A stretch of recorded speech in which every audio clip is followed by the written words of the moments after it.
Hello everyone.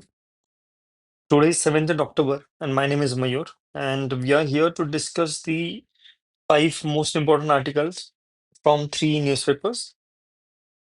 The first article is about green crackers. Supreme Court ने NCR region जो है national capital region वहां पे green crackers को अलाउ कर दिया सुप्रीम कोर्ट ने. Second is about preferential trade agreement with Mercosur block. Mercosur block जो है वो साउथ अमेरिका में एक ट्रेड ब्लॉक है.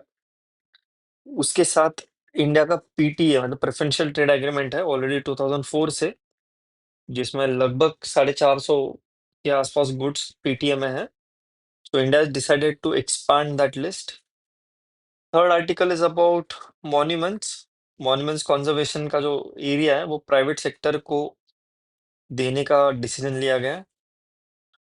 The fourth one is about tribal village vision by 2030 and last one is about mining readiness index. This is our QR code of Telegram channel. You may consider joining it by scanning it. We would be coming up with the new foundation back very soon. This foundation is batch for both APSC as well as UPSC, and it is most suitable for those who are working professionals. All right. For further details, you can connect on this number. Let's start. First article. Basic idea क्या है? जो NCR region है, मतलब दिल्ली जो है वहां पे winter start हो गए और विंटर्स में दिल्ली में पोल्यूशन बहुत ज्यादा होता है. One of the reason pollution बहुत ज्यादा होता है is because of the fire crackers. जो दिवाली में फटाके पटाखे जलाते हैं ना, फायर क्रैकर्स दिवाली में जलाते हैं, वो बहुत एक्सेसिव पोल्यूशन क्रिएट कर देता है. एंड विंटर्स में हवा मूव नहीं होती है, हेवी प्रेशर होता है, तो हाई प्रेशर होता है, तो उस टाइम पे पोल्यूशन वहीं पे मंडराता है. एक्सेसिव पोल्यूशन मतलब एक्सट्रीम सीवियर कैटेगरी तक चला जाता है. जो पीएम एचक्यूआई इंडेक्स जो है, AQI index, air quality index जो है, वो कभी कभी 1100, 1000, 1200 तक चला जाता है, जो कि आज गुवाहाटी का अराउंड 25-30 के आसपास होगा. सो यू कैन इमेजिन कि कितना ज्यादा पोल्यूशन ये हो जाता है. तो कंसिडरिंग दिस फैक्ट, जो सुप्रीम कोर्ट है उन्होंने फायर क्रैकर्स के ऊपर बैन लगा दिया था. पहले सिर्फ ग्रीन क्रैकर्स को अलाउ किया था, पर 2020 में एब्सोल्यूट बैन कर दिया था कि आप कोई फायर क्रैकर नहीं जलेगा. लेकिन इस साल उन्होंने ग्रीन क्रैकर्स को अलाउ कर दिया. क्यों? इस कंटेक्स्ट में क्या है उसको हम अभी देखते हैं. तो दिवाली 2025 में only green crackers will be allowed and it would be on the test case basis. Testing के लिए ये decision is aimed at balancing the festive traditions, the industry livelihood, and the public health concerns, which will be caused by these air pollutions. जो की direction दी है supreme Court ने, उन्होंने क्या कहा है कि जो ग्रीन क्रैकर्स कौन से हैं, कोई भी नहीं, जो नीरी अप्रूव्ड ग्रीन क्रैकर्स है, only those will be used और दोज विल बी सोल्ड. है ना? नीरी का full form is national environmental engineering research institute. और जो सेल पीरियड है वो सिर्फ 3 दिन के लिए है, 18 से लेकर 20 तक, 18 अक्टूबर टू 2020. और जिसका यूज जो है वो सिर्फ दिवाली के शाम, मतलब दिवाली के पहले वाला जो शाम होता है उस दिन, और दिवाली के दिन कर सकते हो. उसका भी टाइम दिया हुआ है 6 to 7 AM and 8 to 10 PM. Only during this time you can, people in Delhi can use fire crackers, that also only green crackers. इनका सेल जो होगा that would be only through designated sale zones. E commerce से कोई भी सेल नहीं हो पाएगा. जो एग्जिस्टिंग फायर क्रैकर्स है, बेरियम सॉल्ट जो है, वो सारे के सारे बैन रहेंगे. फिफ्थ डायरेक्शन दिया कि its monitoring will be strict, whether it's police, whether it's pollution control boards, they will patrol the sale sites and collect the random samples. Okay. And if you violate, such violation may attract cancellation of the licenses. इसके पीछे का rational क्या है? हमारे लिए ज्यादा important ये है. एक एनफोर्समेंट जो होगा that will be pragmatic one, pragmatic enforcement, है ना? क्योंकि टोटल बैन जो 2020 में कर दिया था, ऐसे टोटल बैन जो होता है ये इन अ वे इलीगल फायर क्रैकर को प्रमोट करता है, क्योंकि वैसे भी तो फटाके जल ही रहे हैं, तो कहीं से ना कहीं से तो इलीगली वो आ ही रहा है ना। फिर जो ग्रीन क्रैकर है वो थोड़ा सा वायबल अल्टरनेटिव दे देता है, क्योंकि ग्रीन क्रैकर क्रैकर जो है वो पार्टिकुलेट इमिशंस को रिड्यूस कर देता है by 30 to 80%। Then there are economic concerns by protecting jobs in the firecracker industry while ensuring the environmental safeguards, दोनों को वो बैलेंस करके ये आइडिया चल रहा है। Then the concept is also about cooperative federalism. Why? Because both union and Delhi government, they have supported the controlled relaxation. अब इस केस का बैकग्राउंड क्या है? 2015 में एक पीआईएल फाइल हुआ था in order to protect the health of infants from pollution. 2018 में 2018 में सुप्रीम कोर्ट ने ग्रीन क्रैकर का कॉन्सेप्ट इंट्रोड्यूस कर दिया था एंड फोड़ने के आवर्स फिक्स कर दिए थे। 2020 में एब्सोल्यूट बैन कर दिया था एंड 2024 में ये जो बैन था वो पूरा का पूरा एनसीआर में स्प्रेड कर दिया था। तो इसके बावजूद भी, सब बैन वैन करने के बाद भी, एयर क्वालिटी जो है during Diwali that remain very poor to severe, मतलब कोई फर्क नहीं पड़ा। थोड़ा सा ग्रीन क्रैकर के बारे में जान लेते हैं। It has been developed by CSIR, Centre for Scientific and Industrial Research का NEERI. These do not contain the toxic chemicals like barium nitrate, arsenic, lithium, mercury, ये सब नहीं होता है। Also, it emits 30% less of particulate matter, releases water vapor to reduce the dust. Noise limit जो है 120 decibel तक है, जो और उसके ऊपर ग्रीन लोगो होता है, क्यूआर कोड होता है ऑथेंटिसिटी के लिए। सिग्निफिकेंस क्या है? It is going to test the green alternative approach for the pollution control. Also, it reflects, probably this is very important line जो आप means में लिख सकते हो। This reflects the judiciary's adaptive environmental governance model. Judiciary's adaptive environmental governance model. This balances Article 21, मतलब right to life and clean air, with Article 19(1)(b), that is right to trade and profession. And eventually, this is going to shape the future evidence-based regulatory policies about the festival pollutions. This is the first MCQ. Please try and solve it. It is a very simple question. Just apply the elimination technique and you will have the answer.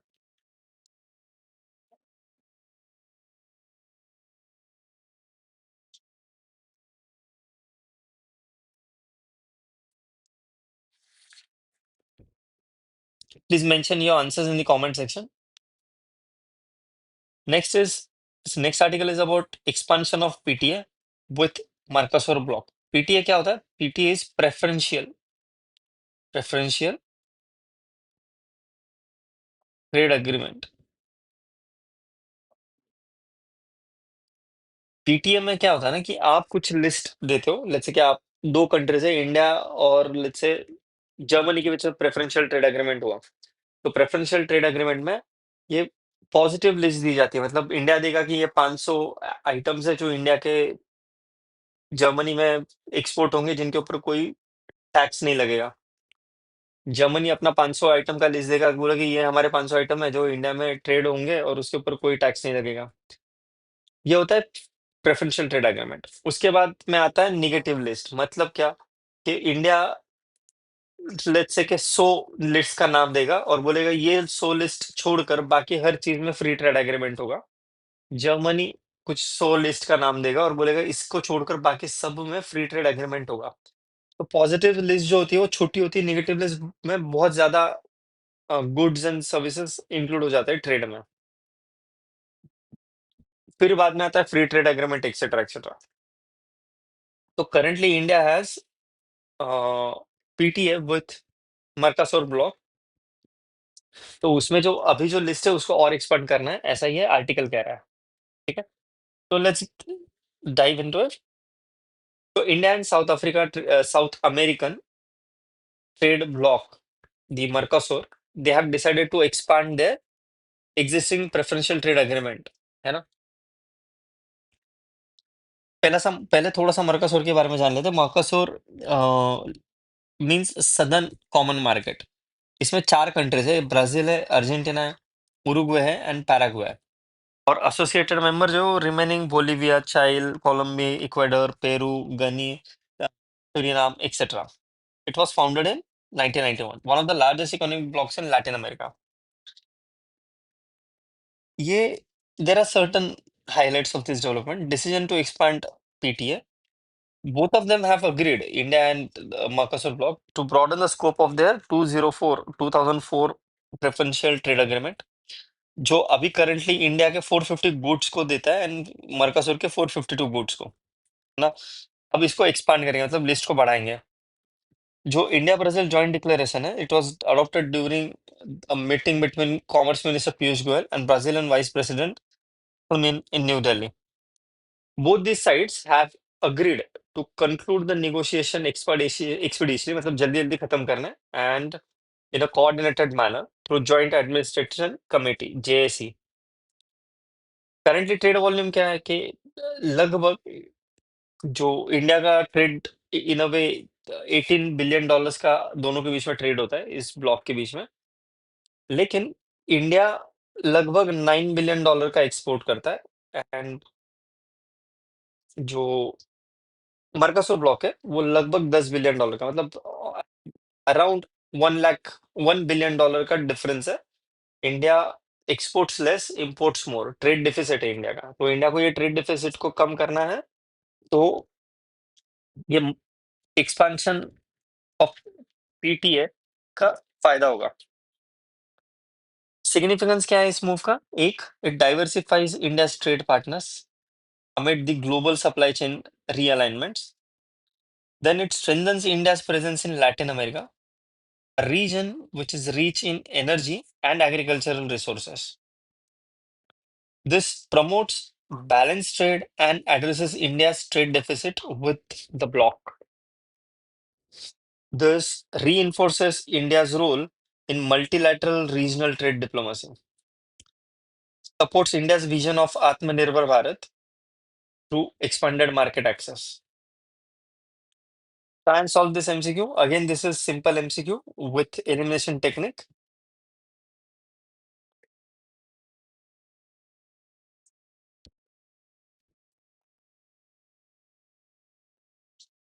एक option eliminate कर दोगे तो आपको answer मिल जाएगा। Okay. Third article is about centre government opens monument conservation to private sector.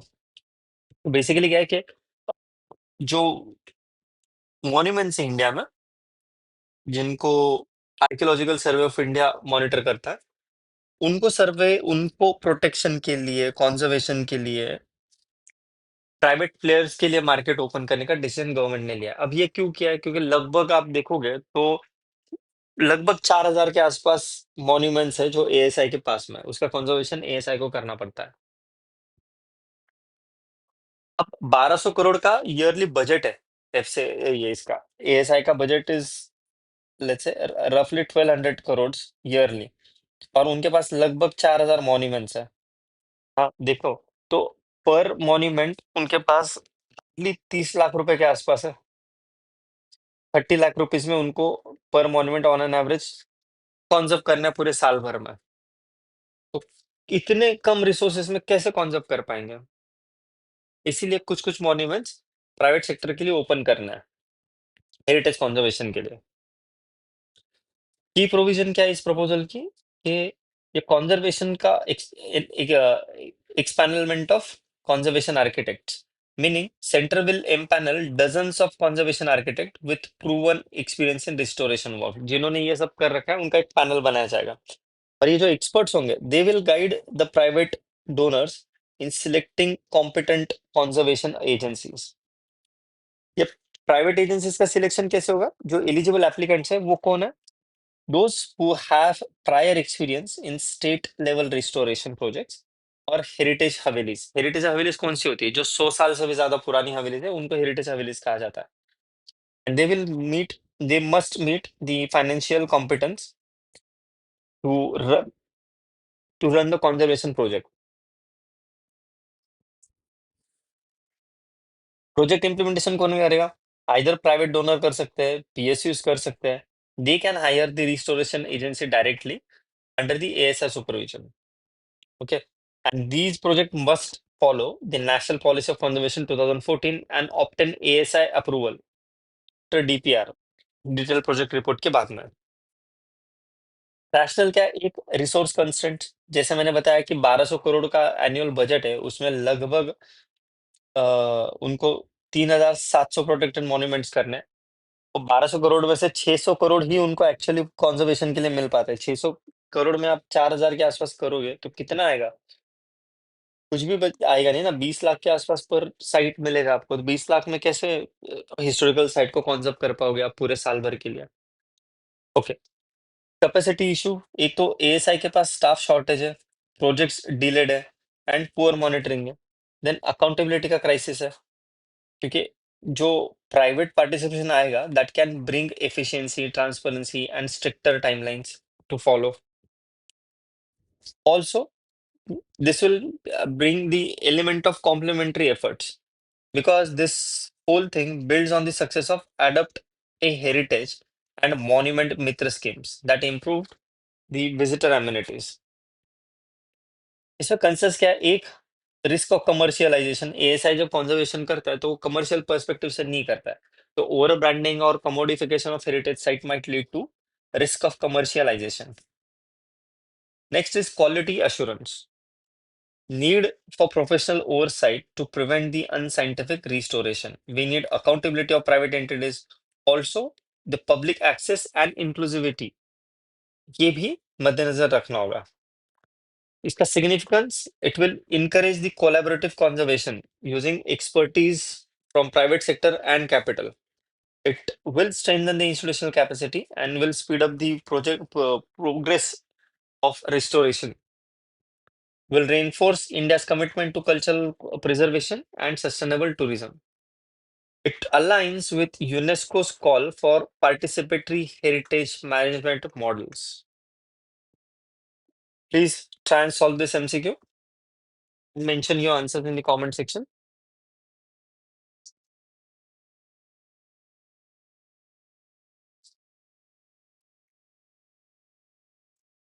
Next article is about Tribal Village 2030 vision. The Minister of Tribal Affairs है that has organized the National Conclave on Adi Karma Yogi.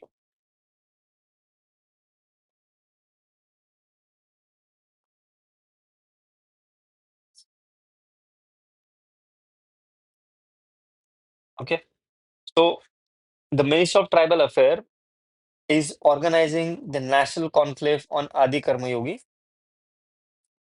विज्ञान भवन में, new Delhi में, है ना. सो इसका objective क्या है? To review, deliberate and finalise the tribal village vision of 2030, which translating ideas from the Adi Karmayogi Abhiyan into actionable framework for inclusive, responsive and participatory governance in the tribal regions. इसका highlight क्या है? इसका theme तो पहले ये है कि tribal village vision 2030 from ideas to implementation. 5 thematic groups रखे हुए हैं. पहला है education and skill development, second है हेल्थ एंड न्यूट्रिशन, तीसरा है लाइवलीहुड एंड एंटरप्रेन्योरशिप, चौथा है infrastructure, housing, roads, power connectivity etcetera, and last one is governance and institutional strengthening. Recognition ceremony. The awards will be given to the best performing states, districts, and individuals under the PM Janman, धरती अब्बा जन्म भागीदारी अभियान and आदि कर्मयोगी अभियान. ये जो village vision 2030 action plan है ना, इसमें है लाइक 256,000 प्लस ट्राइबल विलेज को अडॉप्ट करना थ्रू स्पेशल ग्राम सभा ड्यूरिंग आदि सेवा पर्व 2 अक्टूबर ऑन 2025.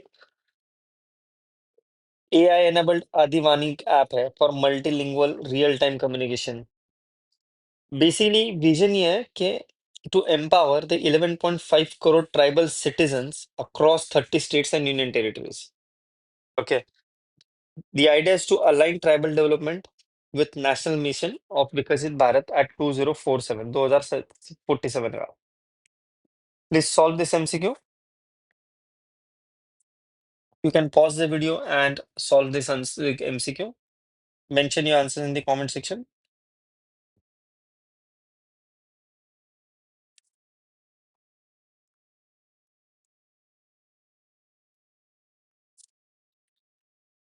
Last article, ये जो स्टेट माइनिंग रेडीनेस इंडेक्स है, इस इंडेक्स में Assam has ranked among the top 3 states in mining readiness index. Context क्या है, जो मिनिस्ट्री ऑफ माइंस है ना, that has released the State Mining Readiness Index SMRI 2025, assessing the states on their readiness, performance, and reforms in the mining sector. ये जो index है, this fulfills the Union Budget 2025-26 announcement aimed at promoting transparency, competition, and sustainability in mineral development. ये highlights क्या है, ये सिर्फ आपके कहीं मेंस में एक आध जगह पे अगर आपको एफिशिएंसी के बारे में लिखना है तो उसके लिए काम में आएगा, या फिर एमसीक्यू प्रीलिम्स वाले में ये पूछ सकते हैं कि ये इंडेक्स रिलीज कौन करता है।